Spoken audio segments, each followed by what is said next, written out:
আমি জহিরুল আলম, আমি চ্যানেল 24 এ কাজ করি। Thank you very much for your decisive victory and congratulations. I had the privilege to interview you 20 years back and you explained your vision about the building the country. এখন আপনার সামনে একটা নতুন challenge আসছে। আপনি mention করেছেন আপনার বক্তব্যে যে ফ্রেজাইল ইকোনমি রিবিল্ড করবেন, আপনি মেনশন করেছেন সিকিউরিটি এবং রিফর্ম আপনার প্রায়োরিটি।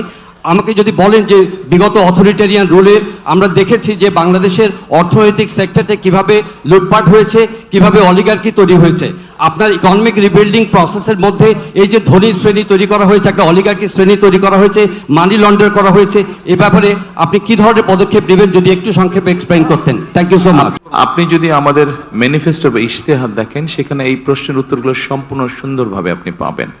আমরা প্রথমেই বলেছি যে ওখানে একটা শব্দ আমরা বলেছি গণতান্ত্রিক অর্থনীতি, অর্থাৎ আমরা এমন একটা ইকোনমি ইন্ট্রোডিউস করতে চাই যেখানে সবাই সবার যোগ্যতা এবং মেধার ভিত্তিতে সবাই সবার মতন করে ব্যবসা বাণিজ্য সবকিছু করতে পারবে। কোনো একটা বিশেষ মহলকে আমরা সুযোগ দিতে চাই না, তাতে কোনো লং টার্মে ভালো না।